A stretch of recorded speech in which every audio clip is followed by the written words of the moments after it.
Hola amigos, mi nombre es José Otero, director del Ministerio Esjaín, el Ministerio del Árbol de las Vidas. Bienvenido a su programa de Lo Simple a Lo Complejo, programa que preparamos para Teshuvah TV. Le doy gracias al Todopoderoso por una vez más poder permitirme estar con ustedes, poder compartir con ustedes lo que estamos aprendiendo, lo que estamos viviendo en la experiencia de la Torá del Eterno y su Mesías. Y hoy tenemos una enseñanza que va a girar alrededor de la parashá que estudiamos el día de ayer. Este programa se graba los domingos.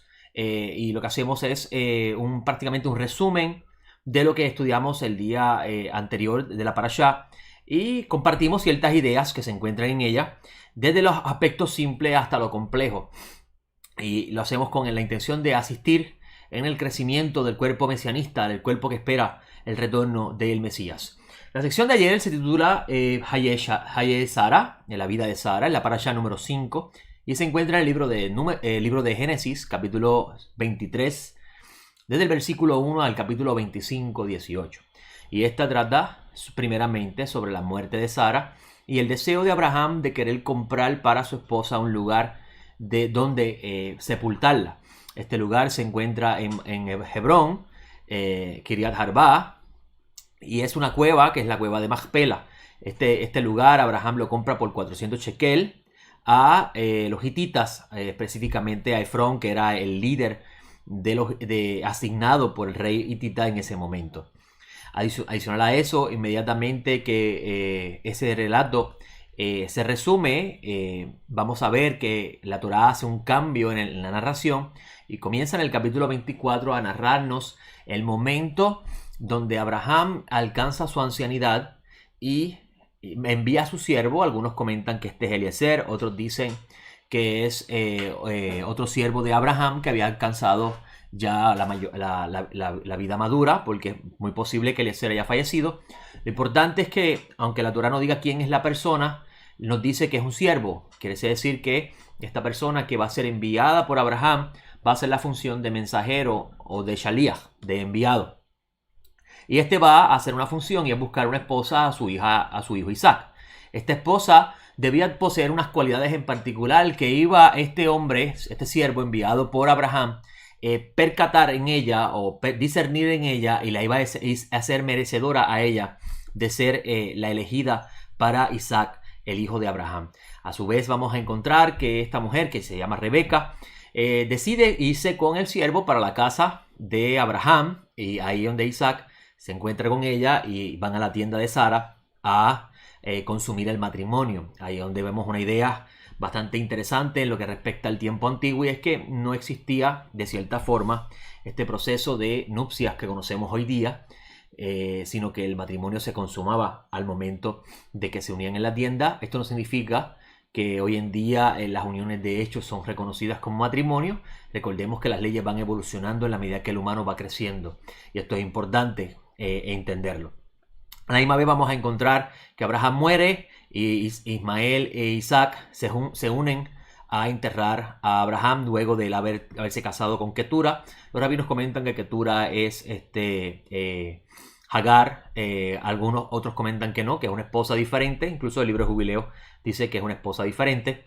Y inmediatamente que Abraham fallece, que Isaac y Ismael lo entierran, ahí proféticamente la Torá va a hablar de una reconciliación entre el ismaelita y el hijo mayor de Abraham, Isaac.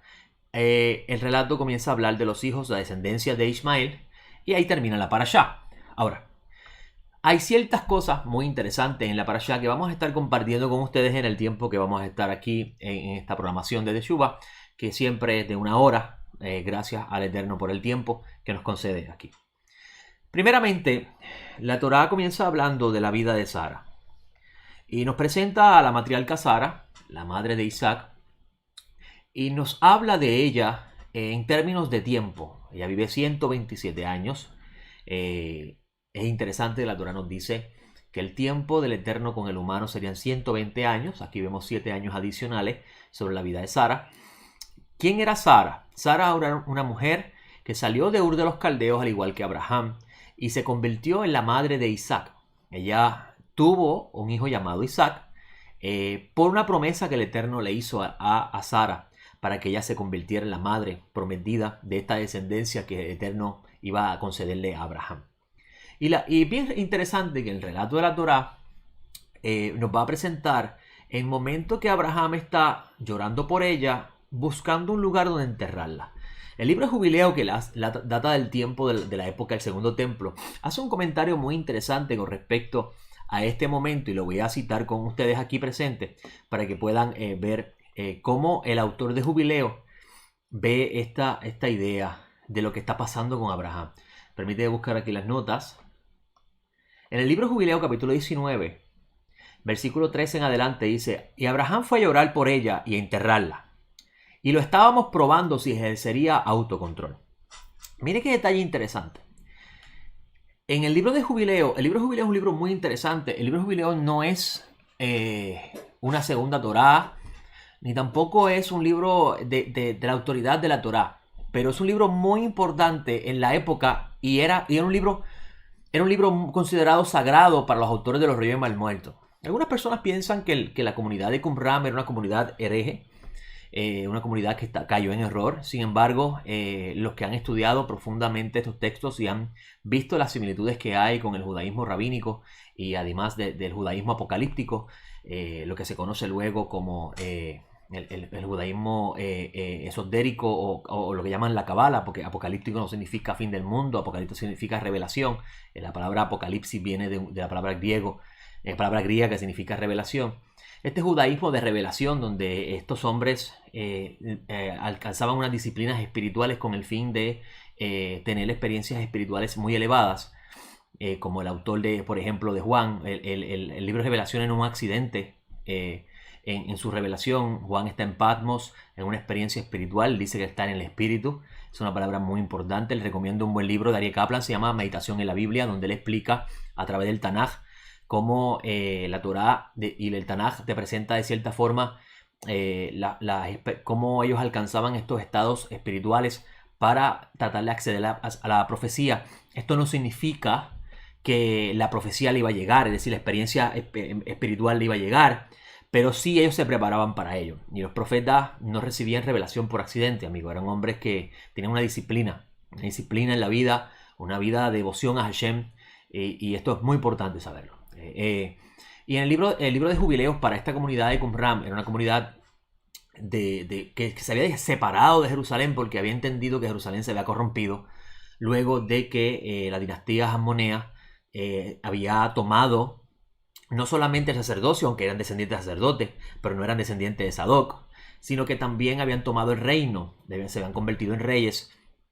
Y de cierta forma ellos no estuvieron de acuerdo con esto y se separaron, vieron que había corrupción en Jerusalén y que se habían apartado de la ley. Es muy interesante leer la literatura de esa época que pertenece a ellos, porque vas a ver muchas cosas con respecto al Segundo Templo que obviamente no tenemos en nuestra Biblia, que el Nuevo Testamento no habla mucho sobre ello, y Flavio Josefo habla, pero no ha logrado desde el punto de vista de ello. Y es muy interesante esta literatura. Y dentro de esa literatura se encuentra el libro Jubileo, un libro que era considerado sagrado para ellos. Se encontraron más de 8 copias en las cuevas de Qumran. Y en este libro comienza Moisés en el Sinaí, donde hay un ángel que está revelándosele a Moisés y le está entregando la Torá a Moisés. Esto es bien importante porque usted va a encontrar en el libro de los Hechos que Esteban alude a la Torá siendo entregada por medio de ángeles, al igual que Pablo en la carta de Gálatas. Por consiguiente, es posible que Pablo de Tarso, Shaul de Tarso y Esteban tengan conocimiento de esta tradición que también los autores de los Rollos conocían. Y este texto de Revelaciones comienza dándole para atrás al tiempo y comienza como a recontar, si podemos decir así, recontar los eventos pasados desde el momento que llega al Sinaí hacia atrás. Habla de Abraham, habla de Isaac, habla de la creación, habla de cuándo fueron creados los ángeles, que dice que los ángeles fueron creados en el primer día.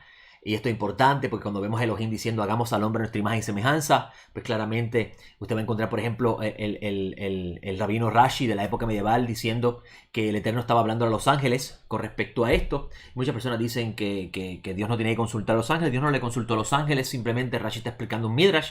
Y es bien interesante que Rashi de los años 1100, 1200, tal vez 1300, la memoria no me ayuda mucho en esa parte, son un poquito malas las fechas. Una idea de Rashi de 1000 y pico de años después del segundo templo se valida con unos documentos como estos que nos muestran de que para la época del segundo templo existía una secta de pensamiento filosófico, si podemos decirlo así, ¿verdad? Para poder entenderlo, que decía que en el primer día el Todopoderoso creó los ángeles, al igual que cuando dijo sea la luz. Y esto es muy importante porque nos ayuda un poquito a ver cómo estos antiguos veían los textos. Y este ángel que está contándole la historia a Abraham, mejor dicho, a Moisés, de los eventos pasados, va en este capítulo a explicarle la relación que tiene el evento de Abraham querer comprar la cueva de Macpela en Hebrón para su esposa Sara, la relación que tiene esto en el plan que el Eterno tiene con Abraham, y es que Abraham se convirtiera en el padre de muchas naciones. Una cosa muy interesante, y lo he dicho en los programas anteriores si usted ha estado pendiente, es que es importante saber que Abraham viene de una cultura donde el Eterno lo saca de allí para mostrarle que la vida es mucho más de lo que ya él entendía. Y esto obviamente lo estoy explicando en términos modernos. Lo que se conoce como la región de Babilonia, la antigua Mesopotamia o la antigua Sumeria, si podemos decirlo así, era una cultura bien influenciada por la adoración a las estrellas y el marcar presagios futuros basado en las señales en los cielos. Muchas personas piensan que eso es algo satánico, diabólico, prohibido por la Biblia. El Eterno le prohíbe a Israel adorar las estrellas, pero no le prohíbe mirarlas, es decir, mirar sus señales. Incluso David mismo en el capítulo 19 de Salmos dice que los cielos cuentan la gloria del Eterno, que comunican un mensaje y ese mensaje no es audible. Y es muy importante tener eso en consideración. Habacuc capítulo 3, aún los eruditos del mundo académico reconocen que Habacuc capítulo 3 está ligado a Habacuc en una experiencia profética, mirar las estrellas y comenzar a ver al Eterno cómo derrocha los poderes celestiales que controlan a las naciones. Obviamente poderes que él mismo asignó, como dice Moisés en Deuteronomio, para control de ellas en lo que se manifestaba el tiempo de la redención. Y Abraham sale de esa cultura. Abraham se desprende de esa cultura, pero el desprendimiento de Abraham de esa cultura trae unas consecuencias sobre su vida, obviamente, porque él va a pasar por un proceso de formación que está ligado con la experiencia de la fe, de confiar que el Eterno va a hacerle un bien a su vida. Y esto lo va a expresar el autor de Jubileo. ¿Por qué? Mira lo que dice el autor de Jubileo, dando a entender que todo lo que Abraham comienza a vivir a partir de su salida de Ur de los Caldeos hacia la tierra prometida y que se convierte en el primer Jibrí, el primero que cruza, todo esto está ligado a la idea de una formación de una persona llamada Abraham, convirtiéndolo en él, en el primero, o la raíz de un gran árbol que va a luego convertirse en la simiente a través del cual Hashem, bendito sea, iba a traer el Mesías. Dice el texto, Jubileo 19:3, y Abraham fue a llorar por ella y enterrarla. Y lo estábamos probando si ejercería autocontrol. Obviamente este es el ángel hablándole a Abraham. Y no estaba impaciente con las palabras de su boca. Y se le encontró autocontrol en esto también. Y no estaba lleno de ansiedad. Porque el autocontrol de su espíritu habló. Con el autocontrol de su espíritu habló con los hijos de Het para que pudiera dar un lugar y así enterrar a su muerto. Y el Eterno le dio gracia en presencia de todos los que lo vieron. Y rogó cortésmente a los hijos de Het. Y le vendieron la tierra de la cueva de Macpela, que está frente a Mamre, es decir, Hebrón, por 400 piezas de plata. Y le rogaron diciendo, déjanos dártela gratis. Pero no lo quitó de su control, es decir, no perdió el control Abraham, porque le dio el precio por el lugar en plata completa. Es decir, Abraham no entró en una contienda por el precio, sino que accedió al precio y Abraham tuvo control de ese momento, aunque él podía haber entendido de que el precio era excesivo. Se inclinó ante ellos 2 veces y luego enterró a su muerto en la cueva de Macpela. Y fueron todos los días de la vida de Sara 127. Estos son 2 jubileos y 4 semanas de un año. Estos son los días de la vida de Sara. que es, esta es, dice el versículo 8, la 10ª prueba con la que Abraham fue juzgado. Una forma de decir que Abraham fue probado. Y fue encontrado fiel y controlado de espíritu. Y no dijo una palabra acerca del rumor que había en la tierra de que el Señor se lo daría a él y a su descendencia después de él. Es decir, que Abraham, sabiendo que la tierra era para él, a nadie en la tierra le había mencionado que la tierra era de él. Era un hombre que estaba centrado y controlado emocionalmente. Algo muy importante, un mensaje muy importante que se encuentra en la Torá y hemos pasado por alto porque pensamos que la Torá simplemente es un libro de historia. Y dice el texto, pero pidió un lugar allí para poder enterrar a sus muertos porque había sido encontrado fiel y fue registrado como amigo del Señor en las tablas celestiales. El libro de Proverbios, amigos, dice algo muy interesante que se lo podemos adjudicar a Abraham. Dice el texto, más vale paciencia que valentía y dominarse que conquistar una ciudad. Hay una serie de literatura que obviamente nosotros, por tanto tiempo desconectado al árbol, nos habíamos desgajado del árbol y habíamos creado nuestra propia teología, nuestra propia cultura, nuestra propia forma de pensamiento, pues no conocíamos acerca de ello. Y en uno de los libros de esta literatura antigua de Israel se habla de cómo el Eterno dentro de la Torá le enseña al humano a tener el autocontrol de sí mismo. Y esto lo deducen de la primera y la última letra de la palabra del principio y el final de la Torá. El principio de la Torá, la primera letra es la Aleph. El final de la Torá termina con la palabra Israel. La última letra es la Lamed. Cuando se une la Lamed y la Bet, forma la palabra Bet. Lev, perdón. Lev significa corazón. Esto es importante porque el corazón es el asiento de las emociones del humano. Es el asiento de los sentimientos de acuerdo a la literatura bíblica. Ahora, Rashi, el sabio rabino de la época medieval, dice que la Torá fue entregada para controlar la inclinación al mal. Y cuando yo leí eso de Rashi, a mí me llamó mucho la atención, porque ciertamente el Eterno dio una serie de leyes por causa de los impulsos humanos que llevaban al humano a transgredir, a perder el autocontrol. Por ejemplo, usted va a encontrar que el Eterno le da un ejemplo de esto, la ley de los Sisi, que por haber visto en la tierra que iban a poseer o tener un reporte negativo, es decir, ver con malos ojos y dejarse llevar por el miedo que los rodeó en ese momento. Ellos trajeron un mal reporte y esto hizo que perdieran la oportunidad de entrar a la tierra. Y el Eterno le dice, pónganse en Sisid, está incluida en la parashá, para que los miren y se acuerden de todos los mandamientos. Ahí vemos una idea de cómo el Eterno da las leyes con el fin, las leyes del Eterno con el fin de ayudar al humano, asistir al humano a no dejarse llevar por el impulso del momento. ¿Ok? Y en uno de los libros que yo poseo dentro de la biblioteca que el bendito me ha regalado, habla de que la Torá tiene 32 senderos. Hay 32 senderos de la sabiduría del Eterno. Y esto lo relacionan con el nombre, con la palabra Lev, que significa corazón. Y es muy interesante, amigos, que la ciencia moderna ha demostrado que hay 31 nervios principales conectados a la columna vertebral y uno que se conecta al cerebro y se divide en diferentes ramas. Si usted coge 31 más 2, le da 32. Muy interesante esta idea. ¿Por qué? Porque la columna vertebral se conecta al cerebro, pero la columna vertebral posee una serie de nervios que le da funcionamiento y movimiento a ciertas áreas del cuerpo y le va a enviar yo no soy muy científico, voy a hablar en lenguaje humano, lo que puedo entender. Le va a enviar esas señales al humano en base a las situaciones que vive el momento.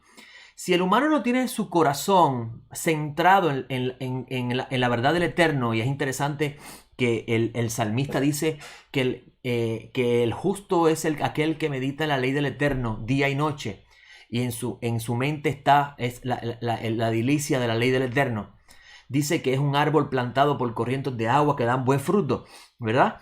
Y esta idea me llama mucho la atención, amigo, porque usted va a ver que si usted comienza a ver la Torá como un manual para la vida, y el corazón es engañoso porque lleva al humano a dejarse llevar por el momento, por la emoción, por la corriente del mundo, y usted puede controlar ese impulso a través de la observancia de los preceptos, usted podría conectar, porque obviamente la Torá es para estudiarla, usted puede hacer que su mente se despierte y tome control de esos impulsos de su corazón, y usted habrá caminado, por decirlo así, los 32 senderos de la rectificación. Esto es muy importante, ¿sabes por qué? Porque vamos a ver en los evangelios que los nazarenos presentan indirectamente esta misma idea en la vida del maestro. El maestro fue probado en todas las áreas de la vida, en todos los impulsos que el corazón puede llevarse a irse a descarriar. Y el maestro fue controlado en todas sus emociones. No es casualidad ver que el Mesías es llamado hijo de Abraham, pero también es llamado hijo de David. Y en esta parashá, Hayei Sara, que habla de la vida de Sara, vemos en el capítulo 24 que Abraham era anciano y había entrado en días. Y Dios lo había bendecido con todo. Bakol es una palabra muy interesante porque Bakol significa en todo. Y usted va a encontrar David en el capítulo 29 del libro de Crónicas enseñar algo muy interesante o decir algo muy interesante que quiero compartir con ustedes para que ustedes vean cuánta relación hay entre los sucesos que se escriben dentro del Tanaj cuando conocemos estos principios interesantes que nos ayudan para la vida. Por ejemplo, en el libro de Crónicas, usted va a encontrar que David, en el capítulo 29, que está hablando de las ofrendas de la casa, el versículo 10, que se encuentra en el Sidur, dice: y bendigo Adonai al Eterno delante de toda la congregación. Y dijo David: bendito eres tú, Adonai, Dios de nuestro Padre Israel, por los siglos de los siglos. Tuya, oh Adonai, es la grandeza, y el poder, y la gloria, y la victoria, y el honor. Porque todo cuanto existe, y vemos ahí el todo, cuando existe en los cielos y la tierra, tuyo es. Cuando decimos todo, estamos refiriendo todo, amigo. Tuyo, oh Eterno, es el reino que se eleva por cabeza de todo. Y vemos otra vez el énfasis de todo. De ti procede la riqueza y la honra, y tú gobiernas todo. Vuelvo otra vez la expresión de todo, que es la idea de Bakol. En tu mano está el poder y la fortaleza, y en tu mano está ser grande y dar poder a todos. Estas palabras de David están muy relacionadas a lo que estamos hablando, porque cuando la Torá nos dice a nosotros que Abraham fue bendecido en todo, lo más tradicional es pensar que Abraham fue bendecido con riquezas, con bienes materiales. Sin embargo, para el Eterno eso es secundario. Eso llega en la vida del humano, pero es la consecuencia inmediata de una respuesta a lo interno. Y cuando la Torá dice, según los sabios, cuando la Torá dice que el Eterno había bendecido a Abraham en todo, Bakol, la expresión hebrea Bakol, lo que está diciendo es que el Eterno había transferido dominio de sí mismo a Abraham, luego de haberlo probado. Y esto es interesante porque la palabra Bakol tiene una combinación de letras muy interesante. Tiene la Bet, la Lamed y tiene la Kaf. La Kaf es una letra que representa la idea de bendecir y la idea de transferir. Cuando el Eterno bendice a una persona, está transfiriendo de sí mismo un bien absoluto de él a la persona. Y es interesante que cuando dice la Torá que el Eterno bendijo a Abraham en todo, Bakol, vemos ahí el Bet y la Lamed, que es las dos letras que tienen que ver con el Lev, el corazón, y la Kaf, que tiene que ver con la idea de transferencia. Es decir, que luego de Abraham haber pasado esta última prueba, que es lo que leímos en el libro de Jubileo, según el autor de Jubileo, el Eterno transfirió dominio de sí mismo a Abraham, y Abraham había sido un hombre nuevo, un hombre diferente al que había salido luego de haber pasado las 10 pruebas. Y entonces esto es importante, amigos, porque usted va a encontrar que Pablo de Tarso va a enseñar que somos hijos de Abraham. Y esto tiene una implicación mucho mayor que simplemente decirlo por decirlo. Los que caminan por la fe, entendiendo que todas las cosas ayudan para bien, estos son hijos de Abraham. Y es interesante porque Pablo de Tarso en la carta a los Romanos dice que todos los que son llamados, todos los que son escogidos conforman un propósito. Este propósito es ser igual a la imagen del Hijo. Entonces tenemos que entender que todas las cosas ayudan para bien, como dice esta carta en el capítulo de 8, del versículo 28 de la carta a los Romanos. Ideas que Shaul de seguro está sacando de la Torá. ¿Ok? Entonces vamos a ver que la Torá nos dice que Abraham, luego de haber salido de Ur de los Caldeos, haber pasado una serie de pruebas, cuyo fin era formar a Abraham, hacer este hombre nuevo. Disculpe. Vamos a ver que ya Abraham había alcanzado el potencial por el cual Hashem, bendito sea, quería que él fuera. Y Abraham es el patriarca de todos aquellos que van a caminar como él, en esa esperanza de la transformación. Y Abraham, que quiere hacer que su legado continúe, va a llamar a su siervo a que le consiga una esposa a su hijo. Un detalle muy interesante, y usted, ¿verdad?, va a encontrar enseñanzas diciendo que este siervo representa al Espíritu Santo. Obviamente respeto ese pensamiento, pero no se sostiene, a menos que usted sea una persona trinitarista y piense que el Eterno y el Espíritu Santo son dos cosas aparte. Realmente este siervo va a representar la idea de un enviado, de un shaliach, que va a hacer una función. Y este shaliach va a conseguirle una esposa al hijo de Abraham. Y es interesante porque en la metáfora bíblica, bien Abraham podía representar al santo bendito sea, y Isaac representar al Mesías, donde el Todopoderoso va a enviar a shaliach, mensajeros, a conseguirle a su hijo una novia, una esposa. Y en esta parashá vamos a ver algo muy interesante. Este siervo de Abraham va a ir a un lugar, y vamos a buscar el texto, permítame aquí rapidito. Va a ir a un lugar a buscarle esposa a su hijo. Y vamos a ver el relato para que vean los detalles muy interesantes que me llaman mucho la atención. Porque vamos a ver que Rebeca de cierta forma va a continuar el legado de Sara. Rebeca se va a convertir en hija de Sara. Y vamos a ver toda esta dinámica muy interesante, donde la Torá va a comenzar a revelar estas ideas de la Jerusalén, de los mundos espirituales, la Jerusalén del mundo terrenal, y todas estas cosas que se van, a esconder en estos relatos cuando vamos más allá de la letra. Y vamos al capítulo 23 y vamos a leer desde el principio. Vamos a hacer la bendición por la lectura de la Torá y vamos a leer este texto para que vean qué interesante. Y lo vamos a unir a la mujer del pozo, donde Yeshua, que en este momento está haciendo la función de enviado del Eterno, a llamar a Israel al retorno, a llamar a Israel a regresar al Eterno. Obviamente está haciendo la función de Shaliach, pues va a ir al pozo y va a hacer la función del siervo en este relato, pero tenga paciencia, vamos a llegar allá mismito, aún tenemos tiempo. Dice el versículo 1 del capítulo 24, y comienzo la bendición diciendo: Baruch atah Adonai Eloheinu melech haolam asher kideshanu bivotав v'tzivanu la'asot bedivrei Torah. Bendito eres tú, Adonai, Elohim del universo, que nos ha escogido en todas las naciones y lenguas para darnos la sagrada Torah. Bendito eres tú, Adonai, donador de la Torah. Adonai, abre nuestros ojos para ver las maravillas que se encuentran en tu Torah. Amén, amén.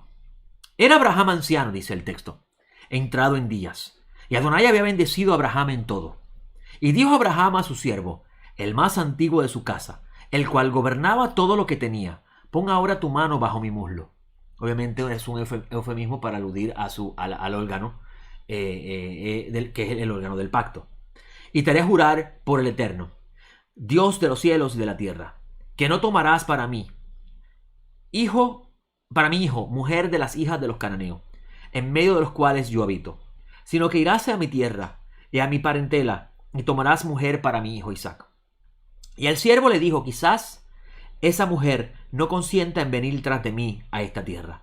¿He de hacer volver a tu hijo a la tierra de donde saliste? Abraham le dijo: guárdate de no hacer volver a mi hijo allá. Y Adonai, Dios de los cielos, que me tomó de la casa de mi padre y de la tierra de mi parentela, y me habló y me juró diciendo: a tu descendencia daré esta tierra, él mismo enviará su ángel delante de ti, y de allá tomarás mujer para mi hijo. En otra forma, este siervo va a recibir ayuda divina en el aspecto literal peshá de la Torá. Si la mujer no consiente en venir tras de ti, entonces quedará desligado de mi juramento, pero no hagas volver a mi hijo allá. Entonces el siervo puso su mano bajo el muslo de su señor Abraham y le juró sobre este asunto. Y tomó el siervo 10 camellos de entre los camellos de su señor y partió con todo lo bueno de su señor en su mano. Se levantó pues y fue a Aram Naharaim, a la ciudad de Nahor, en las afueras de la ciudad. Hizo arrodillar los camellos junto a un pozo de agua, al tiempo de atardecer, al momento en que salen las aguadoras. Y dijo el siervo, Adonai, Dios de mi señor Abraham, haz que hoy me suceda, te ruego, haz misericordia a mi señor Abraham. He aquí yo estoy junto a una fuente de agua, y las hijas de los habitantes de la ciudad salen a sacar agua. Sepa pues, que la joven a quien yo diga, inclina tu cántaro, te ruego, y beberé. Y ella responde, bebe, y también abrevaré tus camellos, esa sea la que designaste para tu siervo Isaac. Y por ella sabré que has hecho misericordia con mi señor. Mire qué interesante. Él está diciéndole al cielo: la joven que yo le pida de tomar y me dé, y también le dé a mis cabellos, esta es la mujer que va a ser la elegida para Abraham, para el hijo de Abraham. Y continúa el texto: y aconteció que antes que él acabara de hablar, he aquí es Rebeca, la cual le había nacido a Betuel, hijo de Milca, mujer de Nacor, hermano de Abraham, iba llegando con su cántaro al hombro. Y la muchacha era de apariencia muy hermosa, virgen, a la que ningún varón había conocido, y descendió a la fuente, llenó su cántaro y subió. Miren que tan interesante. Esta mujer era de hermosa apariencia y era virgen. Era una mujer pura. ¿Ok? Entonces dice el texto: entonces el siervo corrió a su encuentro y le dijo: te ruego que me des a beber un poco de agua de tu cántaro. Ella dijo: bebe, señor mío. Y se apresuró a bajar el cántaro sobre su mano y le dio de beber. Y cuando acabó de darle de beber, y observe que la mujer no había escuchado esto, que le había pedido este hombre al Todopoderoso, dice: y cuando acabó de beber, dijo entonces también, ¿quién dijo eso? La mujer, Rebeca: también sacaré para tus camellos hasta que acaben de beber.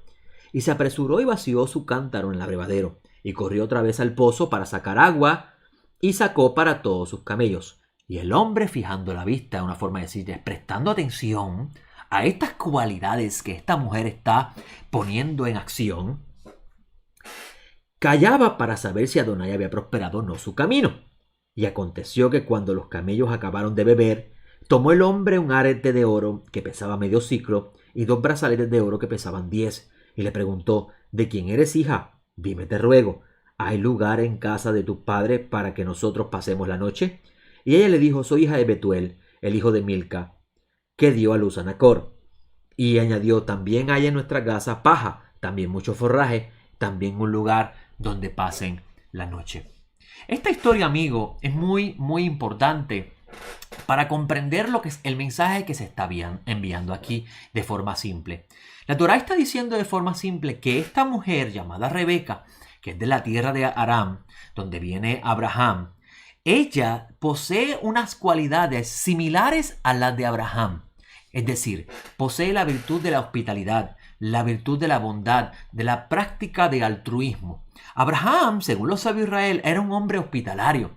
Era un hombre que siempre estaba pendiente a los que pasaban alrededor de su tienda para ayudarlo, para darles de comer y hablarles del único Dios verdadero cuando pasaban por su tienda. Y esto es interesante porque el autor de Hebreos bien podía tener esto en su mente cuando dijo en la carta de los Hebreos que no olviden la hospitalidad, porque algunos, sin saberlo, hospedaron ángeles. Y obviamente Abraham no sabía al principio que estos eran mensajeros del Altísimo y que uno de ellos estaba hablando de parte directamente del Eterno. ¿Ok? Así que esta mujer tiene unas cualidades muy interesantes. Al extranjero, porque recuerde que este hombre no es de esa tierra, le están dando de tomar y también le está dando a lo que él trae consigo. Es decir, que la hospitalidad es grande en ella. Y no está esperando en ningún momento recompensa. Ella no tenía la más mínima idea que este hombre tenía para ella esos presentes. Adicional a eso, le ofrece albergue en su casa. Hay una acción de hospitalidad en su residencia, en su lugar de residencia, que algo que se parece mucho a la virtud de Abraham. Y ella se convierte en la mujer ideal para su hijo Isaac. Claro, el mensaje aquí es simple. Si esta mujer se parece a mi amo Abraham, entonces esta debe ser la ideal, porque ella cumple con los requisitos de mi amo Abraham. Este es el aspecto simple, amigo. Pero la Torá habla mucho más de una historia. La Torá está enviando un mensaje en su aspecto profundo a aquel que desea participar de este gran misterio, de lo que Pablo llama en su idioma incomprensible para los indoctos, Cristo y la iglesia, o Mashiach y la congregación. Pablo de Tarso no era un teólogo. Pablo de Tarso era un hombre que había estudiado con Gamaliel. Se dice que Gamaliel había estudiado con hombres de la comunidad de Qumran, que tenía conocimiento de los aspectos esotéricos de la Torá, es decir, los aspectos apocalípticos y espirituales de la Torá. Pablo de Tarso bien pudo haber sido entrenado en eso, y cuando el Mesías hace su aparición y lo elige a él para ser su mensajero a las naciones, Pablo de Tarso, de seguro todo lo que aprendió lo utilizó para este fin. ¿Ok? Y Pablo de Tarso habla de un gran misterio. Él dice Cristo y la iglesia, llevando al Mesías como la cabeza de un cuerpo, y que este cuerpo es la congregación. Este cuerpo tiene que poseer unas cualidades particulares para que sea meritoria de estar unido a la cabeza. Y este cuerpo, recuerde que en el cuerpo es donde expresamos, donde se encuentra el corazón y donde expresamos nuestros aspectos emocionales en la acción. Es interesante que en la literatura Sod de Israel se habla de la mano derecha, está relacionado a la bondad, la mano izquierda a la justicia, el pie derecho a la eternidad, el pie izquierdo a la victoria, el pie izquierdo a la humildad o la gloria.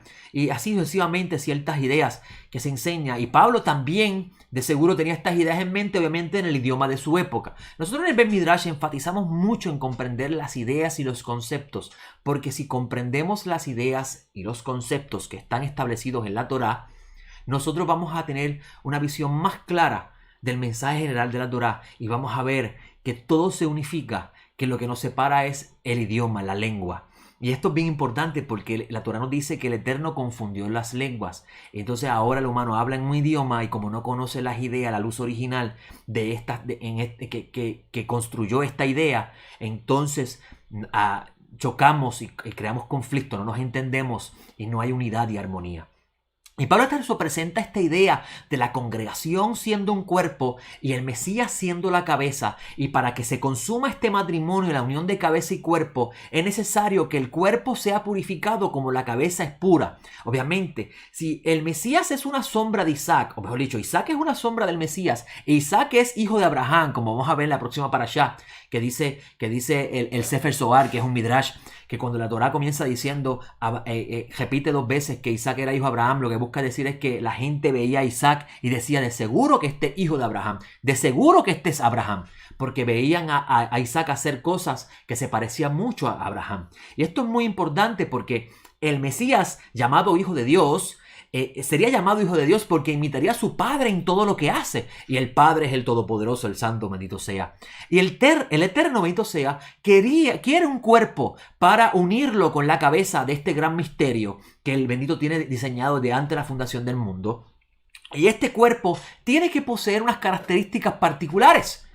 Si la Torá, amigos, es el corazón del Padre y le enseña al humano a controlar su corazón, entonces el cuerpo mesianista debe poseer las mismas cualidades y atributos que están expresados de parte del Creador en la Torá para que este cuerpo, amigo, pueda participar de la bendición de unirse a la cabeza. Y es el misterio de ambos ser uno. Y le digo una cosa, amigo, esto es mucho más complejo de lo que usted está escuchando.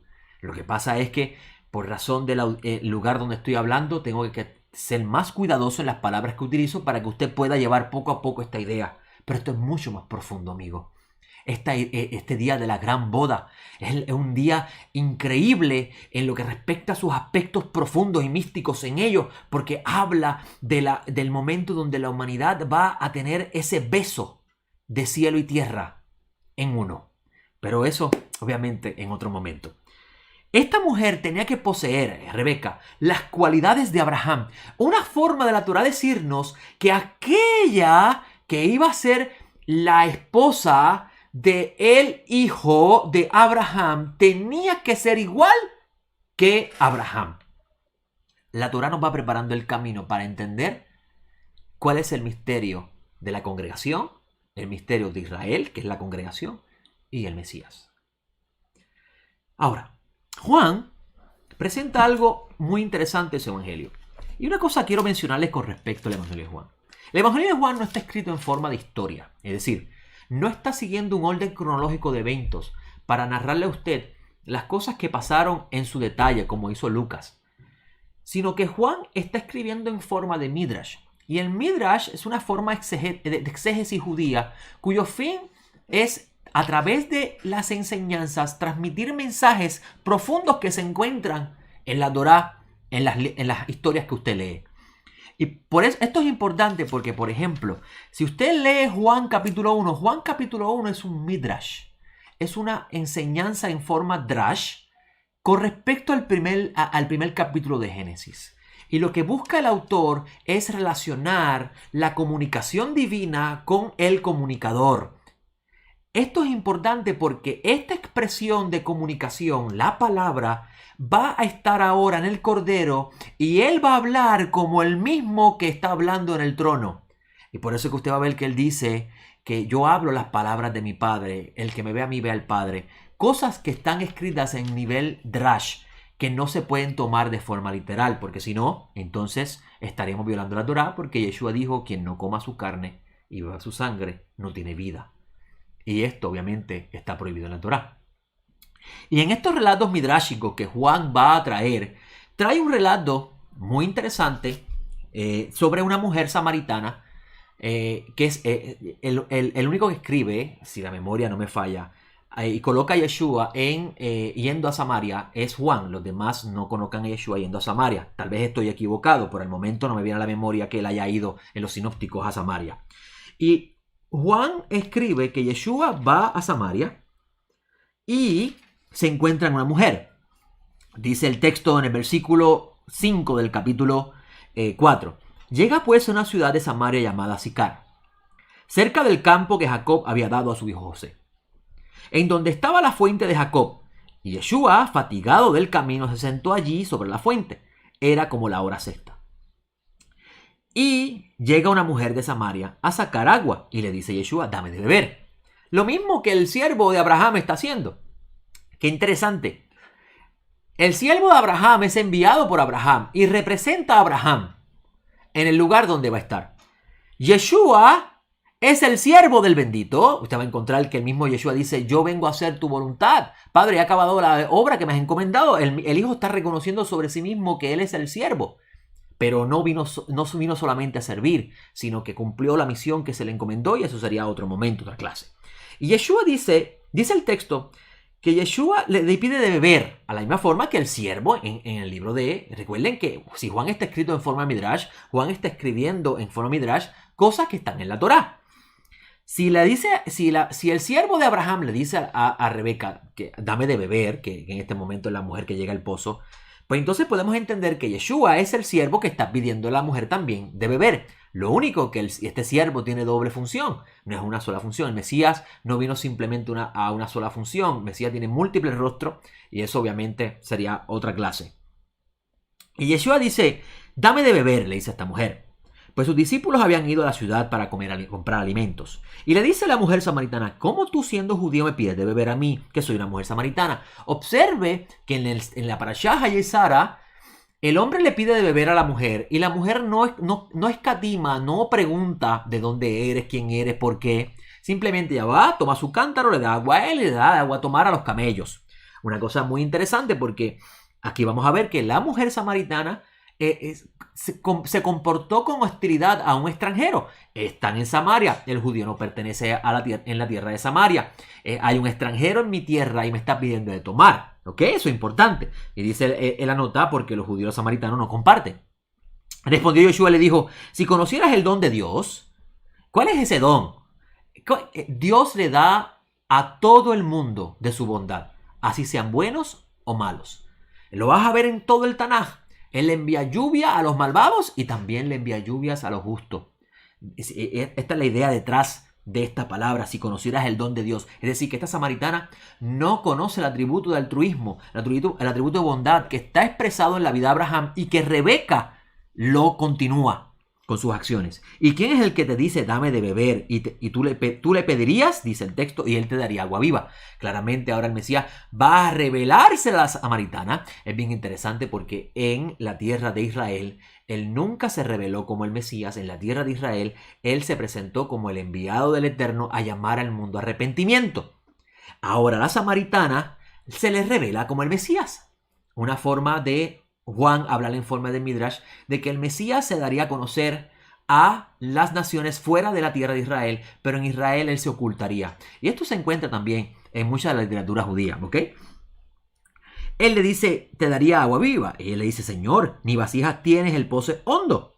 ¿De dónde pues tienes agua viva? ¿Eres tú acaso mayor que nuestro padre Jacob, que nos dio el pozo del cual bebió él y sus hijos y sus ganados? Respondió Yeshua y le dijo, todo el que bebe de esta agua volverá a tener sed. Pero el que beba del agua que yo le daré no tendrá sed jamás, sino que el agua que yo le daré será en él una fuente de agua de vida que brota para vida eterna. Esta agua obviamente se refiere a la Torá. El Mesías es el comunicador de la Torá de Hashem. Cuando decimos que el Mesías es la Torá viviente, no estamos diciendo que el Mesías la Torá se encarnó y se convirtió en Yeshua. No, no.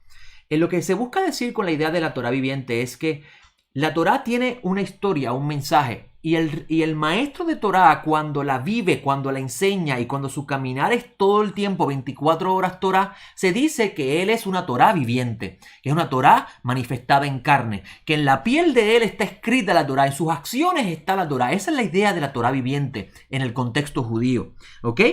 Entonces dice Yeshua, todo el que bebe de esta agua volverá a tener sed. Pero el que beba del agua que yo le daré no tendrá sed jamás, sino que el agua que yo le daré será en él una fuente de agua que brota para vida eterna. Esa agua alude a la Torá que el Mesías comunicará. Recuerden que la comunicación divina, que es la sabiduría del Eterno, que es la Torá en luz, se tabernaculizó en el Cordero. Y por eso que el Cordero cuando habla las palabras de Dios. ¿Ok? Le dice a la mujer, Señor, dame esa agua para que no tenga sed ni venga aquí. Él le dice, ven, llama a tu marido y regresa acá. Observen que en el relato de Isaiah y Sara, Rebeca es virgen, no ha conocido marido. En este caso, esta mujer sí ha conocido hombre. Dice el texto, respondió la mujer y le dijo, no tengo marido. Yeshua le dice, bien dijiste, no tengo marido. Porque 5 maridos tuviste, y aquí vemos en forma de Midrash cómo Juan coge la samaritana para aludir al estado que se encuentra Israel en su conjunto. ¿Y por qué decimos Israel en su conjunto? Vamos a verlo ahora. Dice, porque 5 maridos tuviste y el que ahora tienes no es tu marido. En esto has dicho verdad. ¿Por qué decimos Israel en su conjunto? Muchas personas han entendido este texto como que la samaritana representa al reino de Israel, las 10 tribus del norte.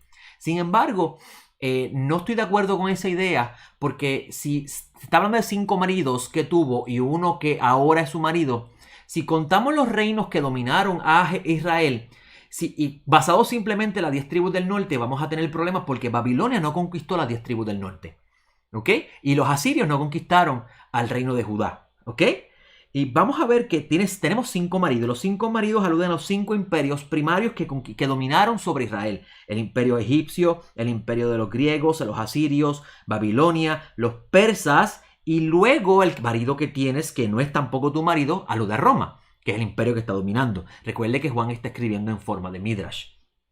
La mujer le dice, Señor, estoy viendo que tú eres profeta.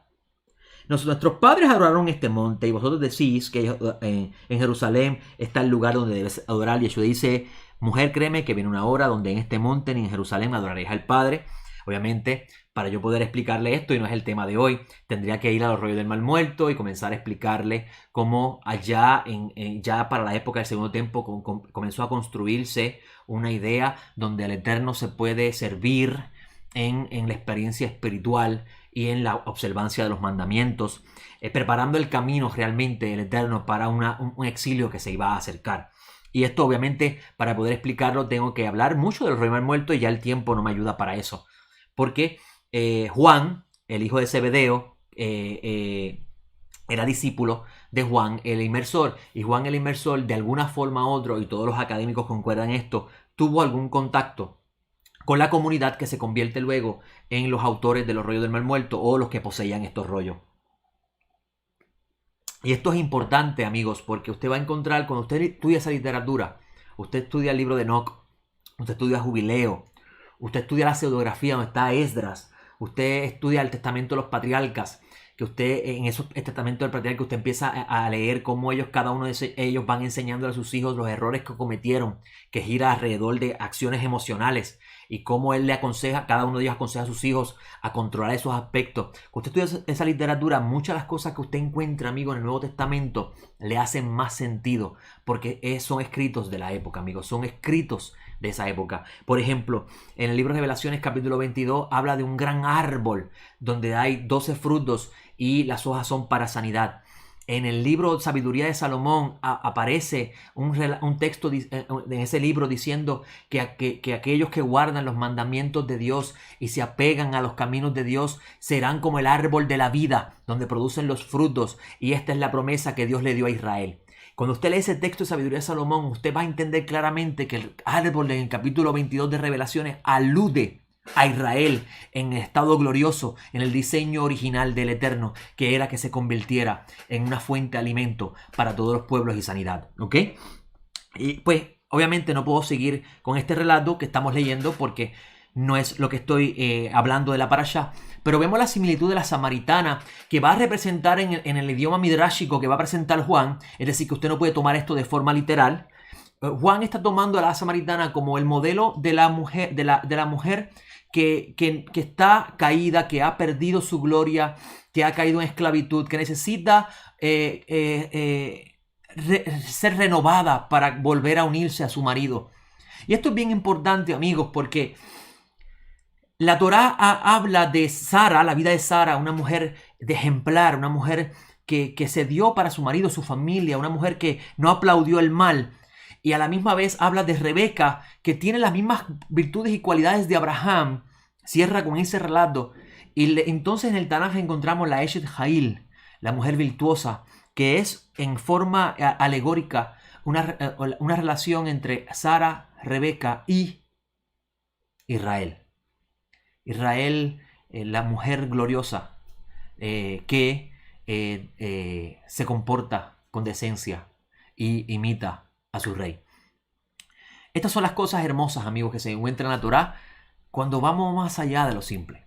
Este programa de lo simple a lo complejo tiene la intención de, en las cosas simples, llevarlos poco a poco a conocer las profundidades de este gran pozo de agua que es la Torá de Hashem.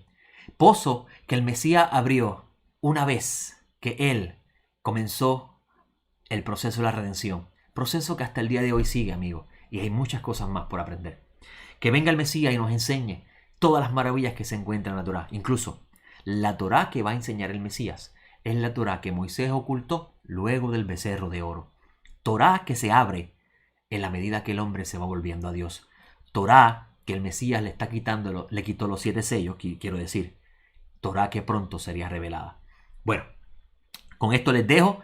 Quiera el Eterno que todo lo que compartí con ustedes en esta hora haya sido de beneficio y de gran edificación, para que usted se motive aún más a guardar el camino de Dios y a buscar sus caminos, a hacer lo que a Él le agrada, comenzar el proceso de la reparación de sus cualidades para que usted alcance la estatura del varón perfecto y sea parte de esta gran familia de Dios y sea parte, que el Mesías le llame mi hermano, como dice Shaul de Tarso. Shaul de Tarso dice que todo, y voy a buscar el texto, una cosa muy interesante, Shaul de Tarso en el capítulo 8 de Romanos dice, versículo 28, y sabemos que los que aman a Dios, todas las cosas ayudan para bien, a los que son llamados conforme a propósito. ¿Llamó el Eterno a Abraham? La respuesta la tiene usted.